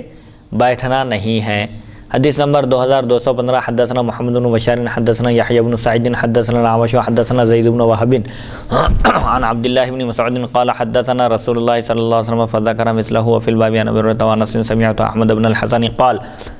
سمعت احمد بن حنبل يقول ما رايت بعيني مثل يحيى بن سعيد القطان هذا حديث حسن صحيح وقد رواه شعبة والثوري عن الاعمش نحوه حدثنا محمد بن العلاء حدثنا وكيع عن الاعمش عن زید نحوه۔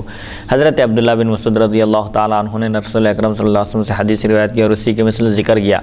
اس باب میں حضرت ابو ہریرہ اور حضرت انس رضی اللہ تعالیٰ عنہما سے بھی روایت مروی ہے۔ احمد بن حسن کہتے ہیں میں نے حضرت امام احمد بن حنبل رحمۃ اللہ علیہ کو کہتے ہوئے سنا کہ میری آنکھوں نے یحییٰ بن سعید قطان کے جیسا کوئی دوسرا نہیں دیکھا۔ یہ حدیث حسن صحیح ہے۔ شعبہ اور ثوری نے اعمش سے اس کے مثل روایت کی، محمد بن علا نے وکیع کے واسطے سے، انہوں نے بواسطہ اعمش حضرت زید سے اسی کی مثل حدیث روایت کی۔ حدیث نمبر 2216 باب ما جاء کل مولود یولد علی الفطرۃ۔ حدثنا محمد بن یحییٰ القطعی حدثنا عبد العزیز بن ربیعۃ البنانی حدثنا اعمش عن ابی صالح عن ابی ہریرہ قال قال رسول اللہ صلی اللہ علیہ وسلم کل مولود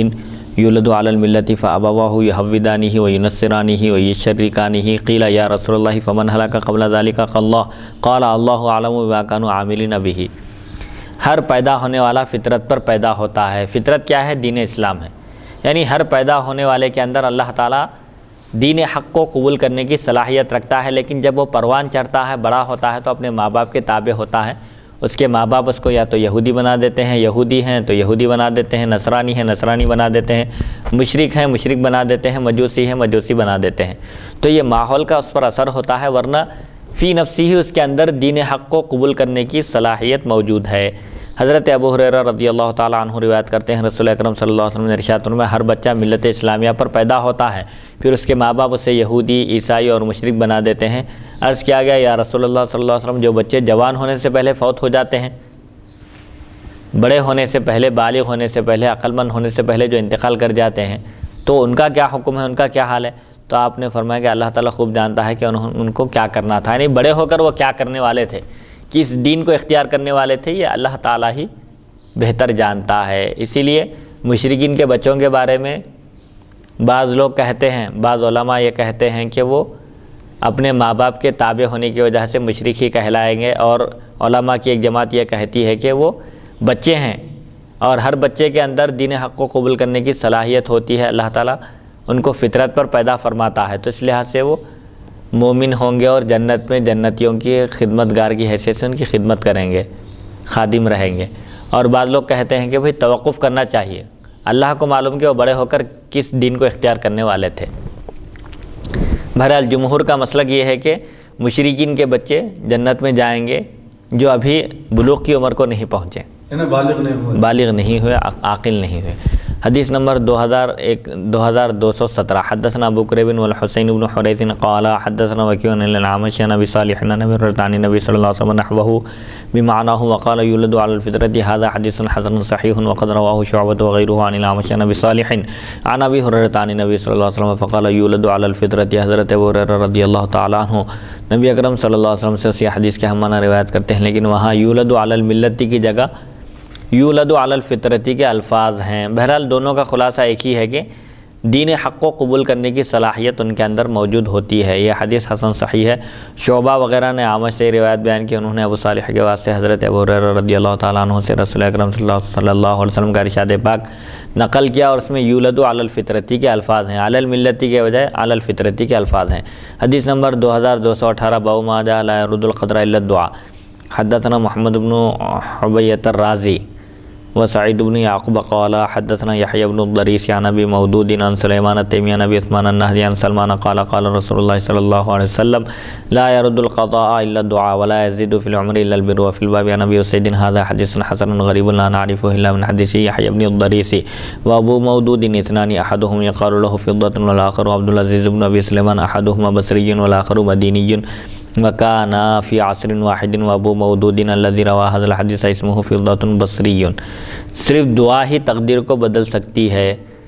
حضرت سلمان رضی اللہ تعالیٰ عنہ سے مروی ہے رسول اکرم صلی اللہ علیہ وسلم نے ارشاد فرمایا تقدیر کو دعا ہی بدل سکتی ہے، اور نیکی ہی سے عمر میں اضافہ ہوتا ہے۔ اس باب میں ابو سعید سے بھی روایت مذکور ہے، یہ حدیث حسن غریب ہے، اور ہم اس کو صرف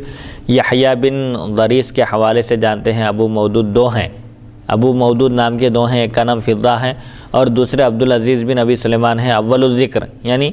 ابو مودود جن کا نام فضہ ہے بصری ہیں وہ، جبکہ دوسرے مدینہ کے رہنے والے ہیں، دونوں ہم عصر ہیں، دونوں کا زمانہ ایک ہے، اور اس حدیث کے راوی ابو مودود فضہ بصری ہیں۔ خالی ابو مودود آیا تھا ذکر، تو اس کی امام ترمذی رحمۃ اللہ علیہ تشریح کرتے ہیں، وضاحت فرماتے ہیں کہ یہاں ابو مودود سے مراد ابو مودود فضہ بصری ہیں۔ تو اس حدیث شریف کا خلاصہ یہ ہے کہ تقدیر کو دعا بدل سکتی ہے، اور انسان کی عمر میں اضافہ ہوتا ہے، نیکی کرنے سے، بھلائی کرنے سے، حسن سلوک کرنے سے اس کی عمر میں اضافہ ہوتا ہے۔ اب عمر میں اضافے سے کیا مراد ہے؟ محدثین کرام فرماتے ہیں کہ اس کا نیکی کے ساتھ ذکر باقی رہتا ہے اس کے انتقال کے بعد بھی. یہ بھی ہو سکتا ہے. یہ بھی ہو سکتا ہے. یہی ہونا بلکہ ضروری نہیں ہے. یہی ہونا ضروری نہیں ہے. نیکی عمر میں اضافہ سے مراد یہ بھی ہو سکتا ہے کہ اگر وہ لوگوں کے ساتھ حسن سلوک کرے گا، لوگوں کی مصیبتوں کو دور کرے گا، ان کی سفارش کرے گا، ان کے کام آئے گا، تو اس کی عمر فلاں سے فلاں سن تک پہنچے گی اور اس کی عمر اتنی بڑھے گی. یہ بھی ہو سکتا ہے. یا ایک تشریح جو محدثین کرام فرمائے وہ یہ بھی ہے کہ اس کے انتقال کے بعد بھی اس کا ذکر خیر جاری رہے گا، اس کو لوگ یاد رکھیں گے. یہ اصل چیز ہے. حدیث نمبر 2219 باب ما جاء ان القلوب بین اصبع الرحمن. حدثنا حناد حدثنا ابو معاویہ عن الاعمش عن ابی سفیان عن انس قال كان رسول الله صلی اللہ علیہ وسلم یکثر ان یقول یا مقلب القلوب ثبت قلبی علی دینک فقلت یا نبی اللہ آمنا بک وما جئت به فهل تخاف علینا قال نعم ان القلوب بین اصبعین من اصابع اللہ یقلبها کیف شاء. وفي الباب عن النواس بن سمعان وام سلمة وعائشة وابي ذر هذا حديث حسن صحيح وهكذا رواه غير واحد عن الأعمش عن أبي سفيان عن أنس وروى بعضهم عن الأعمش عن أبي سفيان عن جابر عن النبي صلى الله عليه وسلم وحديث أبي سفيان عن أنس أصح.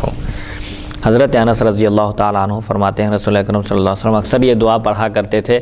اے دلوں کو پھیرنے والے، میرے دل کو اپنے دین پر ثابت قدم رکھ. میں نے عرض کیا ہے اللہ کے نبی صلی اللہ علیہ وسلم ہم آپ پر اور آپ کے لائے ہوئے دین پر ایمان لائے،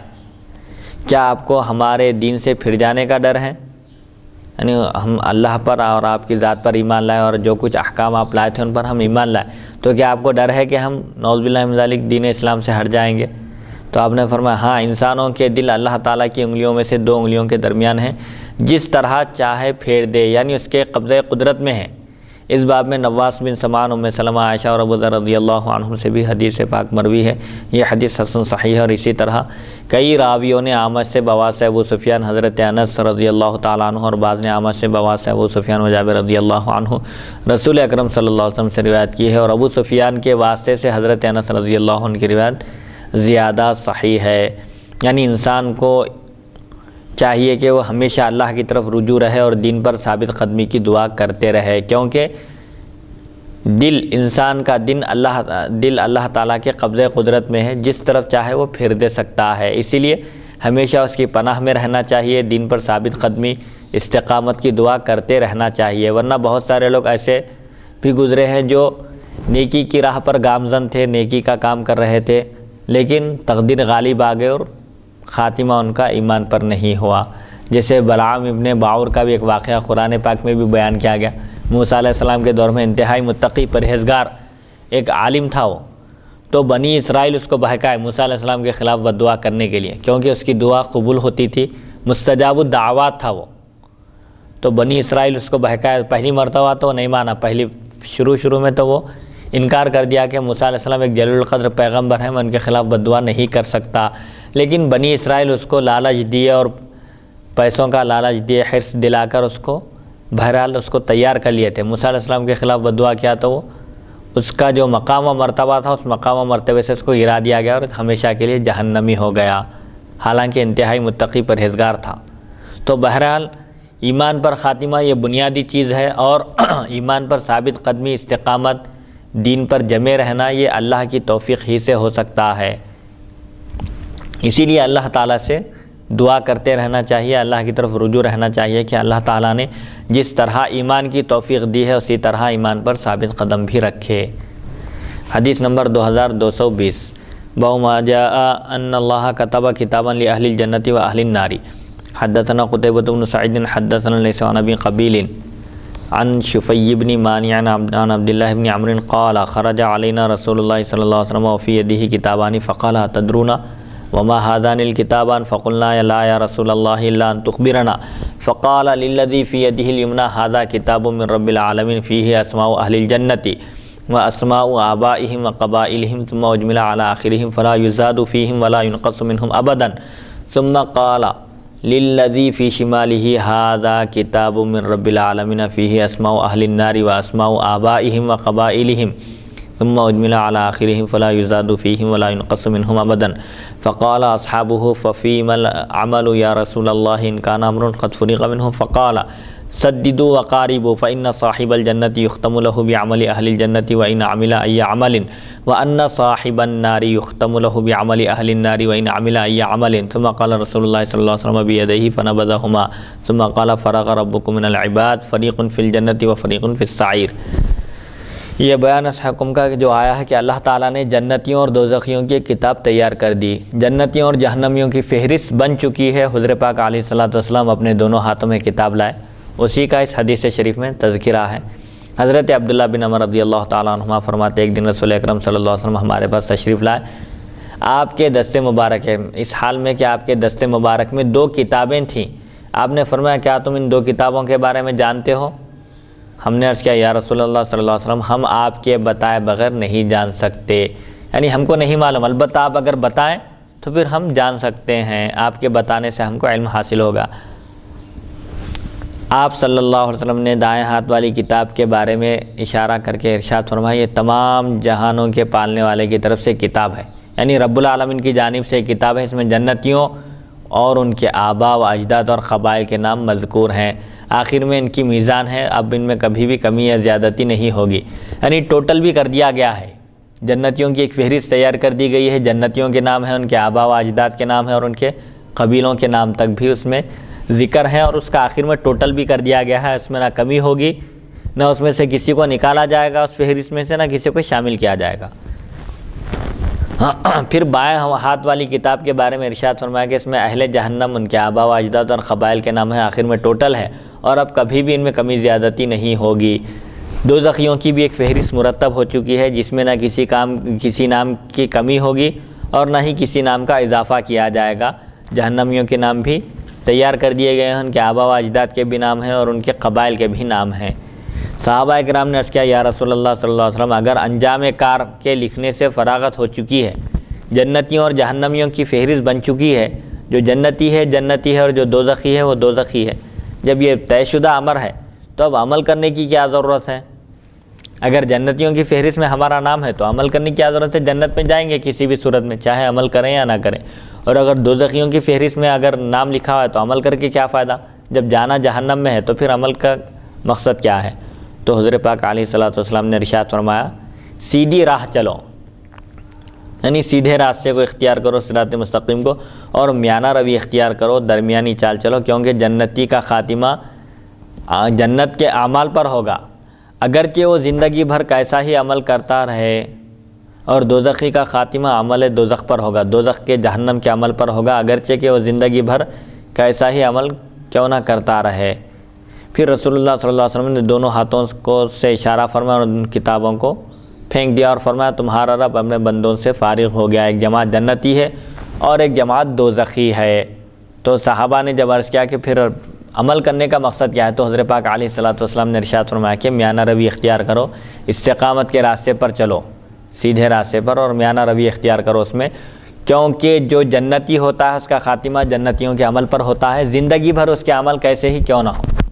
زندگی بھر کفر میں کسی کی زندگی گزری، شرک میں گزری، یا مسلمان ہی تھا لیکن بدعملیوں میں گزری زندگی، لوگوں کو نقصان پہنچانے میں، تکلیف پہنچانے میں، اللہ کی نافرمانی میں اور مخلوق کی ایذا رسانی میں، لیکن اگر وہ جنتی ہے تو اس کا خاتمہ جنتیوں کے عمل پر ہوتا ہے. اور اگر کوئی دوزخی ہے لیکن زندگی بھر متقی پرہیزگار رہا، جنتیوں کے اعمال کرتا رہا، تو اس کا خاتمہ اگر وہ دوزخی ہے تو دوزخیوں کے عمل پر اس کا خاتمہ ہوتا ہے. اور اللہ تعالیٰ نے یہ طے شدہ فیصلہ فرما دیا ہے کہ جنتیوں کی ایک جماعت ہے اور دوزخیوں کی ایک جماعت ہے، یہ لکھا جا چکا ہے. اس لیے آپ دیکھیں گے بہت سارے ایسے لوگ آپ کو نظر آئیں گے جو ابتدا میں شرابی تھے اور قسم قسم کی برائیوں میں مبتلا تھے، لیکن اچانک ان کی زندگی میں انقلاب آتا ہے، تبدیلی آتی ہے، نماز کے پابند ہو جاتے ہیں، روزے کے پابند ہو جاتے ہیں، داڑھی چھوڑ دیتے ہیں، شرعی داڑھی رکھتے ہیں، اور پھر کرتا پاجامہ پہنتے ہیں، نماز کا اہتمام کرتے ہیں. ایسے لوگ بھی دیکھنے میں آئے ہیں. بظاہر ان کی اگر ابتدائی زندگی دیکھیں گے تو لوگ توبہ کر لیں گے ان کی زندگی دیکھ کر، لیکن اللہ کی توفیق جب ان کے شامل حال ہوتی ہے، اس کی مدد ہوتی ہے، تو ان کی زندگی میں انقلاب آتا ہے اور جنتیوں کے اعمال پر ان کا خاتمہ ہوتا ہے. ایسے بھی لوگ دیکھنے میں، اور بہت سارے لوگ ایسے بھی ہوتے ہیں جو زندگی بھر اچھے کام کرتے ہیں لیکن انتقال سے پہلے کچھ ایسی گڑبڑ کر دیتے ہیں جس کی وجہ سے ان کا خاتمہ ایمان پر نہیں ہوتا اور وہ ہمیشہ کے لیے جہنمی ہو جاتے ہیں. اللہ تعالیٰ ہم سب کو سوء خاتمہ سے محفوظ رکھے، ہمارا خاتمہ ایمان پر فرمائے۔ حدیث نمبر 2221 حدثنا قتيبة حدثنا بكر بن مضر عن ابي قبيل نحوه وفي الباب عن ابن عمر هذا حديث حسن صحيح غريب وابو قبيل اسمه حي بن هانئ۔ قتیبہ نے بکر بن مضر سے اور انہوں نے ابو قبیل سے اسی کی مثل روایت کی، اور اس باب میں حضرت ابن عمر رضی اللہ عنہما سے بھی روایت مذکور ہے۔ یہ حدیث حسن صحیح غریب ہے اور ابو قبیل کا نام حی بن ہانی ہے۔ تو اس حدیث شریف سے حضور پاک علیہ الصلوۃ والسلام کا علم غیب بھی ثابت ہوتا ہے کہ آپ کو معلوم ہے، جنتیوں کی فہرست بھی معلوم ہے، جہنمیوں کی فہرست بھی معلوم ہے، کون جنتی ہے اور کون جہنمی ہے، آپ کو اس کا بھی علم ہے۔ بخاری شریف میں ایک روایت ہے، حضرت پاک علیہ الصلوۃ والسلام کے علم پر منافقین نے جب طعنا کیا، یعنی یہ فرماتے ہیں کہ یہ غیب کی خبر جانتے ہیں جبکہ ہم ان کے ساتھ ہیں لیکن ہم کو نہیں پہچان رہے ہیں، ہم منافق ہیں لیکن حضرت پاک علیہ الصلوۃ والسلام کو اس کا علم نہیں ہے، یہ کہہ کر جب انہوں نے طعنا دیا تو حضرت پاک علیہ الصلوۃ والسلام ممبر پر تشریف لائے،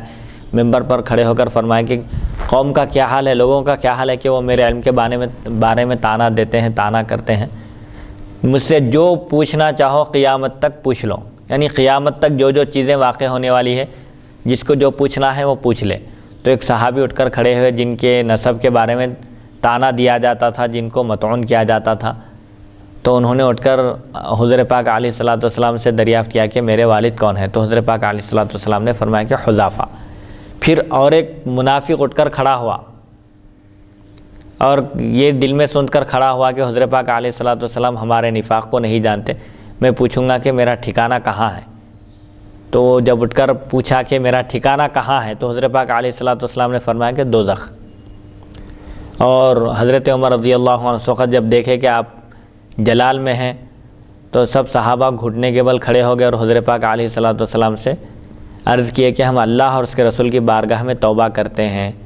اللہ اور اس کے رسول کی پناہ میں آتے ہیں۔ جب اس کے بعد آپ نیچے اتر کر تشریف لائے تو اس حدیث شریف سے معلوم ہوتا ہے کہ آپ کے پاس جنتیوں کی بھی فہرست ہے، دوزخیوں کی بھی فہرست ہے، کون جنتی ہے اور کون دوزخی ہے آپ جانتے ہیں۔ حتیٰ کہ ترمذی شریف میں ہی غالباً ایک حدیث شریف گزری ہے یا آئے گی جنتیوں کے بیان میں کہ حضرت پاک علیہ الصلوۃ والسلام فرماتے ہیں کہ سب سے آخر میں جنت میں داخل ہونے والے کو بھی میں جانتا ہوں اور اس کی یہ حالت ہوگی، اب اس کی تفصیل بیان فرمائے۔ سبحان اللہ سبحان اللہ، ہائے ہائے۔ حدیث نمبر 2222 اخبرنا علی بن حجر حدثنا اسماعیل بن جعفر بن حمید عن انس قال قال رسول اللہ صلی اللہ علیہ وسلم ان اللہ اذا اراد بعبد خیرا استعمله فقيل كيف يستعمله یا رسول اللہ قال يوفقه بعمل صالح قبل الموت هذا حدیث صحیح۔ حضرت انس رضی اللہ تعالیٰ عنہ فرماتے ہیں رسول اکرم صلی اللہ علیہ وسلم نے ارشاد فرمایا جب اللہ تعالیٰ کسی بندے کے ساتھ بھلائی کا ارادہ فرماتا ہے تو اس کو عمل پر لگا دیتا ہے۔ تو عرض کیا گیا یا رسول اللہ صلی اللہ علیہ وسلم کس طرح اس سے عمل کراتا ہے؟ آپ صلی اللہ علیہ وسلم نے ارشاد فرمایا اسے موت سے پہلے اعمال صالحہ کی توفیق بخشتا ہے۔ یہ حدیث صحیح ہے، یعنی اللہ تعالیٰ جس بندے کے ساتھ بھلائی کا ارادہ فرماتا ہے اس کو انتقال سے پہلے نیکیوں کی توفیق دے دیتا ہے، جس کی وجہ سے اس کا خاتمہ ایمان پر ہوتا ہے اور وہ اللہ تعالیٰ کے پاس تیار کی ہوئی نعمتوں کا مستحق قرار پاتا ہے۔ سبحان اللہ۔ حدیث نمبر 2223 باب ما جاء لا عدوى ولا حامة ولا صفرا حدثنا بندار حدثنا عبد الرحمن بن مهدي حدثنا سفيان بن عمارة بن القعقاع حدثنا ابو زرعة بن عمرو بن جرير قال حدثنا صاحب لنا عن ابن مسعود قال قام فينا رسول الله صلى الله عليه وسلم فقال لا يعدي شيء شيئا فقال اعرابي يا رسول الله البعير اجرب الحشفة يدبنه فيجرب الإبل كلها فقال رسول الله صلى الله عليه وسلم فمن اجرب الاول لا عدوى ولا صفر خلق الله كل نفس فكتب حياتها ورزقها ومصائبها وفي الباب عن ابي هريره وابن عباس وانس وسمعت محمد بن عمرو بن صفوان الثقفي البصري قال سمعت علي بن المديني يقول لو حلفت بين الركن والمقام لحلفت اني لم ارى احدا اعلم من عبد الرحمن بن مهدي۔ یہ حدیث شریف طب کے بیان میں بھی گزر چکی ہے کہ کوئی بیماری متعدی نہیں ہوتی اور حامہ اور سفر کی کوئی حیثیت اور کوئی حقیقت نہیں ہے۔ جو توہم پرستی ہے لوگوں میں کہ سفر کا مہینہ منحوس ہے، اس میں آفتیں اور مصیبتیں اترتی ہیں، یہ سب اسلامی تصور نہیں ہے، یہ توہم پرستی ہے، دور جاہلیت کا تصور ہے۔ اور کوئی بیماری پھیلتی نہیں، متعدی نہیں ہوتی ایک سے دوسرے کو، جیسے عام طور پر لوگوں میں یہ توہم پرستی ہے، وہم ہے کہ جس کو بخار آیا اس کی کوئی چیز استعمال نہیں کرتے تاکہ دوسرے کو بخار نہ آئے۔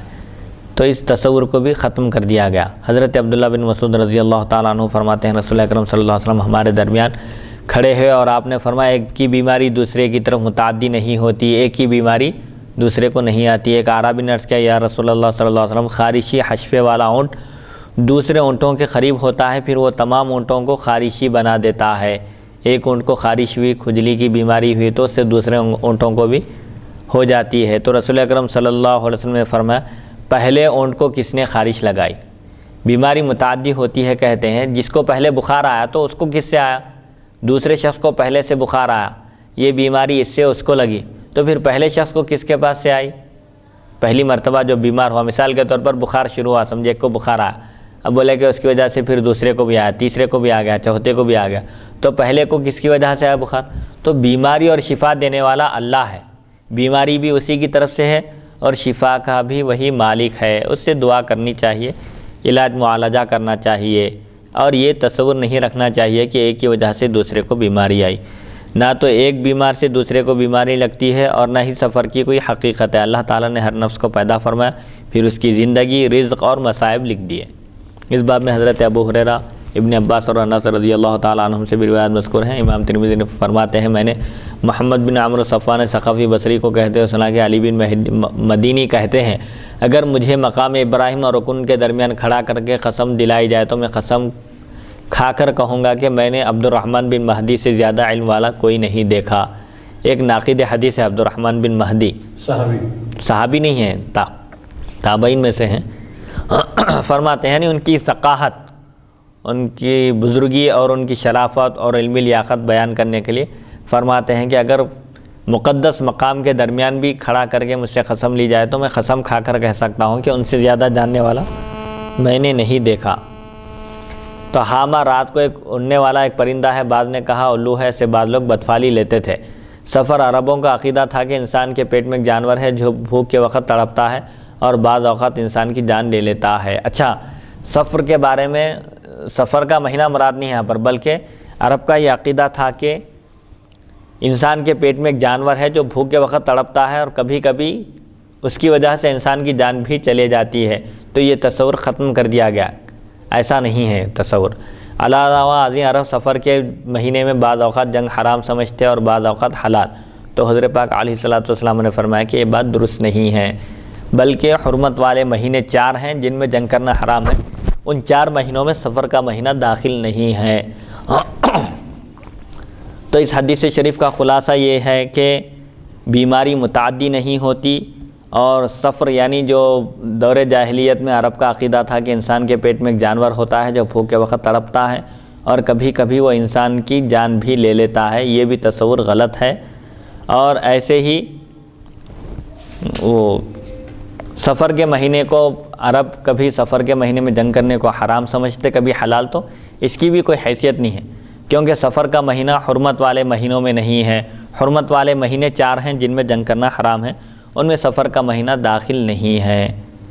الحمدللہ اللہ کی متعدی نہیں ہوتی کا مطلب پھیلنے والی بیماری ایک سے دوسرے کو نہیں پھیلتی، نہیں لگتی، بلکہ بیماری اور شفا تو اللہ کے ہاتھ میں، اس کے دست قدرت میں ہے، وہ اگر چاہے تو شفا بھی عطا فرما سکتا ہے۔ اسی لیے اللہ کی طرف رجوع رہنا چاہیے، ظاہری اسباب کو بھی اختیار کرنا چاہیے، دعا بھی کرنا چاہیے اور دوا ڈوری بھی کرنا چاہیے۔ اللہ کی توفیق اور اس کی مدد سے ہم الحمدللہ تقدیر کا بیان شروع کیے تھے، حدیث نمبر 2210 سے الحمدللہ حدیث نمبر 2223 تک پہنچے ہیں۔ اللہ تعالیٰ سے دعا ہے کہ وہ ہم کو سننے اور سنانے سے زیادہ عمل کرنے کی توفیق عطا فرمائے اور حضور پاک علیہ الصلوۃ والسلام کے نقش قدم پر چلنے کی توفیق عطا فرمائے۔ وصلی اللہ تعالیٰ علی خیر خلقہ سیدنا محمد و آلہ و صحبہ اجمعین والحمدللہ رب العالمین۔